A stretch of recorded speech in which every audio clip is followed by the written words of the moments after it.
Hi everyone, welcome back to Global IT Education YouTube channel. Today day 5. Today topic is how to create a groups and ledgers in Tally Prime. So ನಾವು ಹಿಂದಿನ ಕ್ಲಾಸಲ್ಲಿ Tally ಪ್ರೈಮಲ್ಲಿ ಕಂಪನಿನ ಹೇಗೆ create ಮಾಡಬೇಕು ಅಂತ ತಿಳ್ಕೊಂಡಿದ್ದೀವಿ. ಹಾಗೆ ಇವತ್ತು company create ಆದಮೇಲೆ ಟ್ರಾನ್ಸಾಕ್ಷನ್ಸ್ ಮಾಡಬೇಕು. ಸೊ ಅದಕ್ಕೆ ಮೊದಲು ನಾವು ಗ್ರೂಪ್ಸ್ನ ಲೆಡ್ಜರ್ಸ್ನ ಕ್ರಿಯೇಟ್ ಮಾಡಬೇಕು. ಹೇಗೆ ಕ್ರಿಯೇಟ್ ಮಾಡೋದು ಅಂತ ತಿಳ್ಕೊಳ್ಳೋಣ. Let's start. ಮೊದಲು ಗೇಟ್ವೇ ಆಫ್ ಟ್ಯಾಲಿ ಸ್ಕ್ರೀನಿಂದ ಅಂಡರ್ ಮಾಸ್ಟರ್ಸಲ್ಲಿ ಕ್ರಿಯೇಟ್ನ ಸೆಲೆಕ್ಟ್ ಮಾಡ್ಕೊಳ್ಳಿ. ನೆಕ್ಸ್ಟು ಅಕೌಂಟಿಂಗ್ ಮಾಸ್ಟರ್ಸ್ ಅಂಡರಲ್ಲಿ ಫಸ್ಟು ಗ್ರೂಪ್ನ ಸೆಲೆಕ್ಟ್ ಮಾಡ್ಕೊಳ್ಳಿ. ನಮಗೆ ಗ್ರೂಪ್ ಕ್ರಿಯೇಷನ್ ಸ್ಕ್ರೀನ್ ಅವೈಲಬಲ್ ಆಗುತ್ತೆ.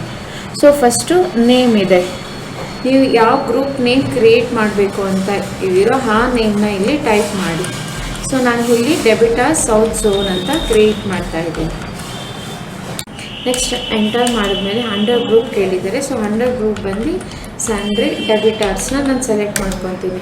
Next group behaves like a ಸಬ್ಲೆಜರ್ನ ನೋ ಮಾಡಿ, net debit and credit balance for reporting no ಮಾಡಿ, ಯೂಸರ್ ಫಾರ್ ಕ್ಯಾಲ್ಕುಲೇಷನ್ ನೋ ಮಾಡಿ. Next method to allocate when used in purchase invoice not applicable ಆಗುತ್ತೆ. ಈ information ಎಲ್ಲ enter ಮಾಡಿದ್ಮೇಲೆ ಸ್ಕ್ರೀನ್ನ accept ಮಾಡ್ಕೊಳ್ಳಿ.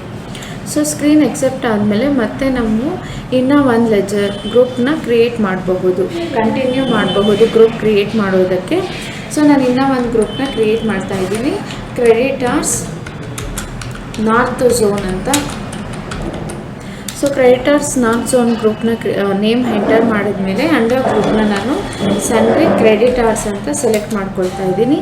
Same has it as no not applicable ಅಂತಲೇ enter ಮಾಡಿ ಸ್ಕ್ರೀನ್ನ ಅಕ್ಸೆಪ್ಟ್ ಮಾಡಿ.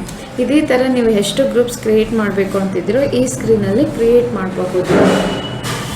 Next ledger. ಸೊ ಅಕೌಂಟಿಂಗ್ ಮಾಸ್ಟರ್ಸಲ್ಲಿ ಲೆಡ್ಜರ್ನ ಸೆಲೆಕ್ಟ್ ಮಾಡ್ಕೊಳ್ಳಿ. ಲೆಡ್ಜರ್ನ ಸೆಲೆಕ್ಟ್ ಮಾಡ್ಕೊಂಡ್ಮೇಲೆ ನಮಗೆ ಲೆಡ್ಜರ್ ಕ್ರಿಯೇಷನ್ ಸ್ಕ್ರೀನ್ ಅವೈಲಬಲ್ ಆಗುತ್ತೆ. ಸೊ ಫಸ್ಟ್ ನೇಮ್ ಏನಿದೆ, ನಾನು ಇವಾಗ ಎಕ್ಸಾಂಪಲ್ ಫರ್ನಿಚರ್ ಅಕೌಂಟ್ ಅಂತ ಲೆಡ್ಜರ್ನ ಕ್ರಿಯೇಟ್ ಮಾಡ್ತಾ ಇದ್ದೀನಿ. Furniture account ledger under group ಬರೋದು fixed assets. So fixed assets ಅಂತ ಸೆಲೆಕ್ಟ್ ಮಾಡಿಕೊಂಡ್ರೆ ನೆಕ್ಸ್ಟ್ ಮೇಲಿಂಗ್ ಡೀಟೇಲ್ಸಲ್ಲಿ address, pin code, bank details, PAN number, ಈ ಥರ ಏನಾದರೂ ಬೇರೆ ಇನ್ಫಾರ್ಮೇಷನ್ಸ್ ಇದ್ದರೆ ನೀವು ಎಂಟರ್ ಮಾಡಬಹುದು. ಎಂಟರ್ ಮಾಡಿ ಸ್ಕ್ರೀನ್ನ ಎಕ್ಸೆಪ್ಟ್ ಮಾಡ್ಕೊಳ್ಳಿ. ನೆಕ್ಸ್ಟು ನಾನಿಲ್ಲಿ ಲಕ್ಷ್ಮಿ ಟ್ರೇಡರ್ಸ್ ಅಂತ ಇನ್ನೊಂದು ಲೆಡ್ಜರ್ನ ಕ್ರಿಯೇಟ್ ಮಾಡ್ತಾ ಇದ್ದೀನಿ, ಲಕ್ಷ್ಮಿ ಟ್ರೇಡರ್ಸ್ ಅಕೌಂಟು. ಈ ಲಕ್ಷ್ಮಿ ಟ್ರೇಡರ್ಸ್ ಅಕೌಂಟು ಸಪ್ಲೈಯರ್ ಆಗಿರೋದ್ರಿಂದ ನಾನು ಇಲ್ಲಿ ಇವ್ರನ್ನ ಸನ್ರಿ ಕ್ರೆಡಿಟರ್ಸ್ ಅಂತ ಸೆಲೆಕ್ಟ್ ಮಾಡ್ಕೊಳ್ತಾ ಇದ್ದೀನಿ ಅಂಡರ್ ಗ್ರೂಪ್. ಸೊ ನೀವು ನೋಡೋ ಹಾಗೆ ಸನ್ರಿ ಕ್ರೆಡಿಟರ್ಸ್ ಅಂತ ಸೆಲೆಕ್ಟ್ ಮಾಡ್ಕೊಂಡ್ಮೇಲೆ ನಮಗೆ ಮೇಂಟೈನ್ ಬಿಲ್ ಬೈ ಬಿಲ್ ಅಂತ ಇದೆ, ಎಸ್ ಮಾಡಿ.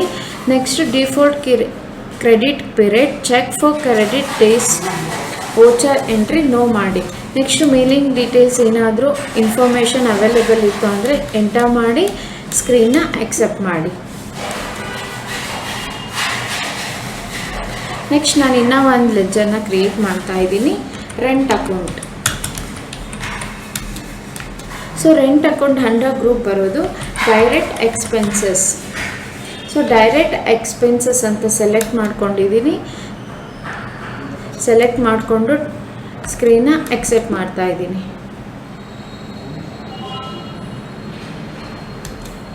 ಸೊ ಇದೇ ಥರ ನಿಮಗೆ ಎಷ್ಟು ಲೆಡ್ಜರ್ಸ್ ಕ್ರಿಯೇಟ್ ಮಾಡಬೇಕು ಅಂತ ಇರುತ್ತೋ ಈ ಸ್ಕ್ರೀನಲ್ಲಿ ಎಲ್ಲ ಲೆಡ್ಜರ್ಸ್ನ ನಾವು ಕ್ರಿಯೇಟ್ ಮಾಡಬಹುದು. ಸೊ ಇವತ್ತಿನ ಕ್ಲಾಸಲ್ಲಿ ನಿಮಗೆ ಹೇಗೆ ಗ್ರೂಪ್ ಕ್ರಿಯೇಟ್ ಮಾಡೋದು ಮತ್ತು ಲೆಡ್ಜರ್ಸ್ನ ಕ್ರಿಯೇಟ್ ಮಾಡ್ಬೋದು ಅಂತ ತಿಳ್ಕೊಂಡಿದ್ದೀರಾ ಅಂತ ಅಂದ್ಕೊಂಡಿದ್ದೀನಿ. ಈ ವಿಡಿಯೋ ಏನಾದರೂ ನಿಮಗೆ ಇಷ್ಟ ಆಗಿದ್ರೆ ಲೈಕ್ ಮಾಡಿ, ಕಮೆಂಟ್ ಮಾಡಿ, ಹಾಗೆ ನಿಮ್ಮ ಫ್ರೆಂಡ್ಸ್ಗೂ ಸಹ ಈ ವಿಡಿಯೋನ ಶೇರ್ ಮಾಡಿ. ಮತ್ತು ಹೆಚ್ಚಿನ ಟ್ಯಾಲಿ ವಿಡಿಯೋಸ್ಗಾಗಿ ಗ್ಲೋಬಲ್ IT ಎಜುಕೇಷನ್ನ ಯೂಟ್ಯೂಬ್ ಚಾನಲ್ನ ಸಬ್ಸ್ಕ್ರೈಬ್ ಮಾಡ್ಕೊಳ್ಳೋದನ್ನ ಮರಿಬೇಡಿ. Thank you.